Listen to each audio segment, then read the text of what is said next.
Our buddy on game day Yes. joins us right now on the fan hotline. He's Mr. Tyvis Powell. Hello, Tyvis. Hello, gentlemen, how's it going? Sunshine. Isn't it nice to have a victory Monday? Nobody's calling and complaining about a thing so far. Oh, that's not what I heard. I heard it was about the offense.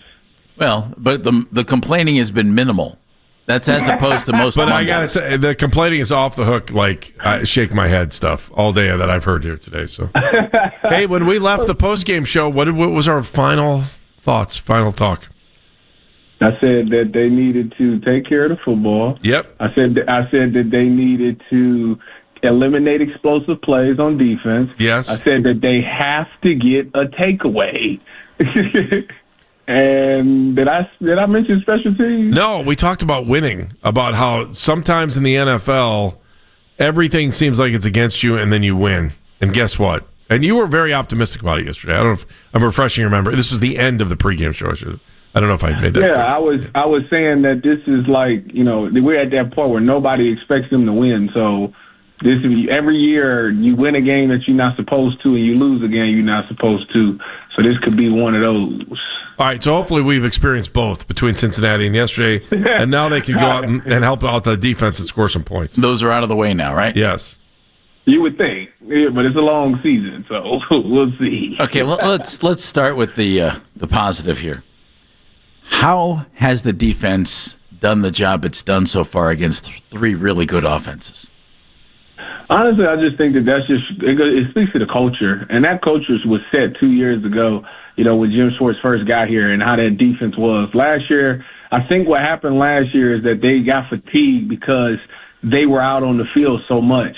But coming into this past offseason, I think what it was, the message got switched from let's embrace it. Anytime we got a chance to be out on the field, let's embrace that. Let's be great. And I think that the defense has really taken on that challenge to trying to be great as many times, no matter how many times they got to be set out on their field. Their job is to stop them, all right? And then what I love is that they took matters into their own hand. They seen that the offense was struggling, and they didn't want this game to get away from them, so they found a way to get that pick and take it all the way down to the 5. You just talked about the defense being out on the field too much. I almost think the defense willed the offense yesterday in watching that because, in the first 2 games, the Browns won time of possession but lost the games, both games. Yesterday, the defense was out there almost 10 minutes more than the offense was, 34-14 to 25-46. And, you talk about being able to win through defense. I just don't know how many games you can have like that when the defense is out there 10 minutes more than the offense is. Well, it just depends on what the defense is willing to do. If the defense is going out and creating a short field, you can win a lot of games like that if they're getting takeaways and stuff. Ultimately, it's their job is to, if they don't score, if the other team don't score, they can't win. So, and they're doing a really good job of embracing that. I know people are up in arms about the offense, but I always try to tell people that, the 2017 Jacksonville Jaguars were not a great passing team. They had Leonard Fournette on offense, and that was it. Because Blake Bortles was not the answer. But they played really good defense. And I feel like the Browns are really trying to emulate that model right now, where they can run the ball really well with Quinshawn, and they can play really good defense. So I think they made it all the way to the AFC Championship game playing that style, so why can't the Browns? If you're looking at this offense, and we're 3 games in, and look at the free agents who are available and all that stuff, you're not going to fix anything, with guys who are looking for a job right now. You might be able to help some spots, but no big fixes.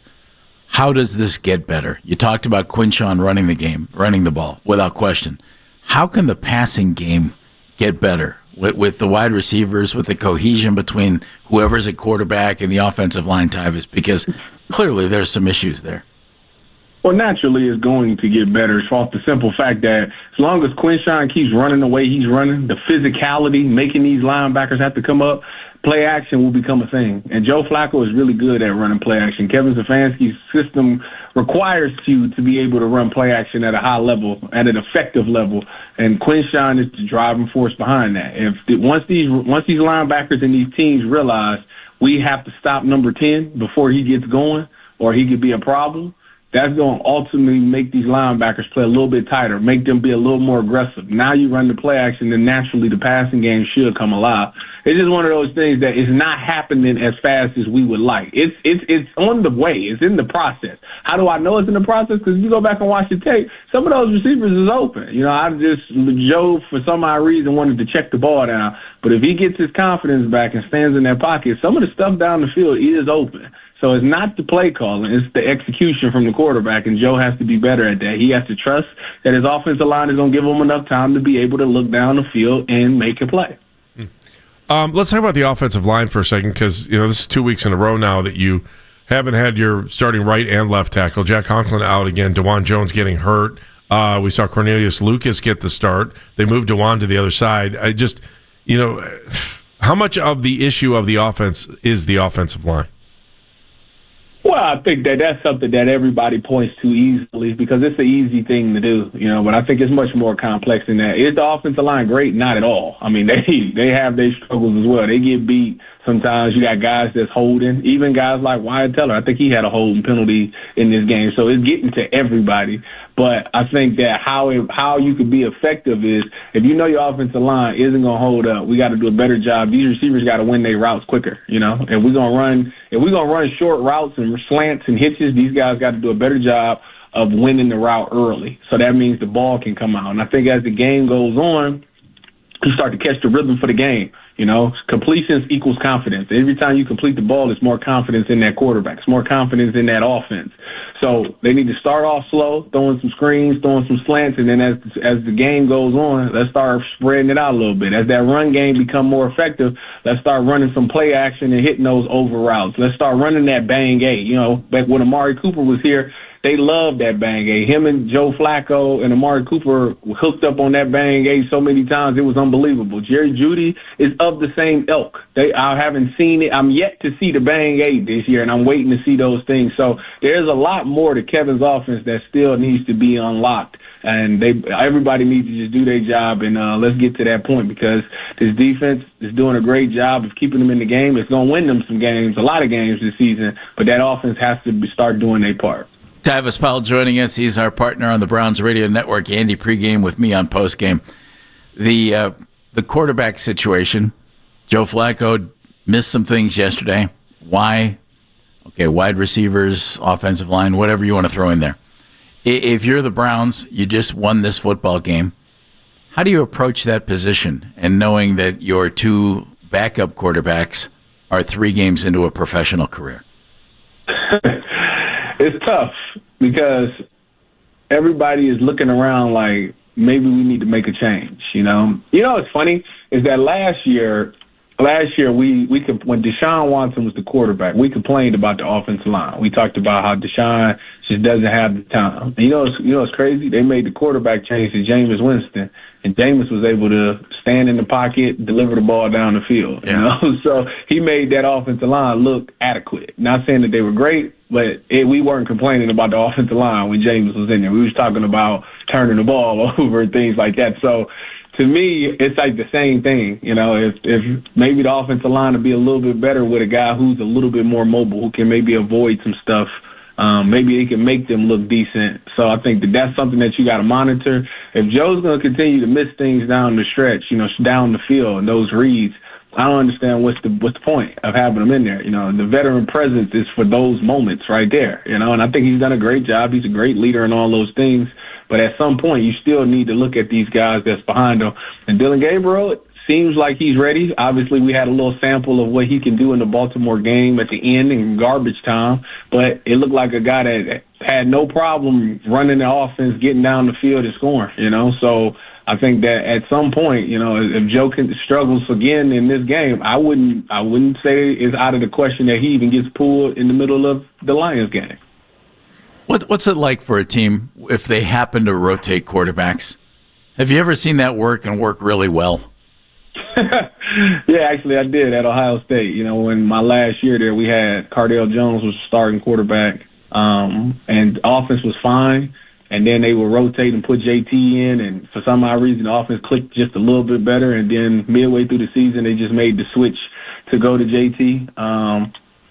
Ultimately, at the end of the day, everybody wants to win the game. Obviously you want to be the starting quarterback, but if you see that somebody else is doing a little bit better, like you want this team to win, you don't want to be the one to hold them back. It sucks because you want to be the guy, but you got to also understand that you're just not getting it done, and that's just part of the game, So I think that if Dylan does decide to go in there, or Shador, whoever it is, if they decide to go make that switch, I think Joe will be very supportive of it. Obviously, he's not going to be happy about it, but he's going to be supportive of it, and I think that offense is going to be inspired because they want to see what the difference looks like. Can Dylan or Shador actually look that much better? And if they have some success, then I don't think nobody's complaining. You want to talk about your man, Genu? Between him and Denzel yesterday, I thought that they were outstanding. Genu is playing some really good ball this year, and it's nice to see him back in his natural position. My only issue with Genu is, how do you not scoop and score, man? I don't understand. We sat there, we watched them block it, right? We the only team that blocked the field goal but didn't return it. I don't understand. Tyvis was going yesterday. It was in his lap. It was in his lap, and he falls on it. If anything, you kick the ball, like hit the ball forward, because you got all the momentum, and the ball is going to get down wherever it is, even if they fall on it. So you're supposed to hit the ball forward. If you can't get it or kick it, accidentally kick it or something, so your guys can run under it. But he got to scoop and score. The difference. You want to say it. Why be good when you can be great? You know why you want to say. You know what you want to say. That's the difference between what? Northwestern and Ohio State, right? The Buckeyes come up with the scoop and score every year. I wasn't even gonna go there because this is a contract year. I tell you what, he could have padded his stats. He could have padded his stats on the contract year. Bring on the Detroit Lions, and I look at what's ahead. Challenges for the defense. I can't wait to see how they respond, Tyvis. And how are teams going to respond now that they've seen 3 games of this defense on tape? Oh, the interesting thing is going to be the slot. How are they going to handle the slot? You got J-Mo on the outside, which is speed, and then you got Amon-Ra St. Brown who plays outside and inside. When he goes in the inside, are we comfortable with Miles Harden being on him? That's the question that I want to know. Are they comfortable with Miles Harden being in the starting lineup in this game? Is this one of those games that we maybe see Dom Jones on the outside and Genu goes back to playing nickel this game just for the simple fact that Amon-Ra St. Brown does a lot of his work in the slot? I think that, to me, is the most interesting thing about this upcoming game, and that's what I'm really excited to see because, if you can put Miles Harden on there, obviously he's a young guy, welcome to the NFL moment. Make sure you have some help. Make sure he understands where his help is. But you also got guys that's you got a guy that's in a contract year that's comfortable playing inside. I'll be interested to see what those 3 starting corners look like this week. We will talk to you next Sunday. Thank you, sir. See y'all. Go Browns, go Bucks, and go Guards. Tyvis Powell, right there on the Fan Hotline.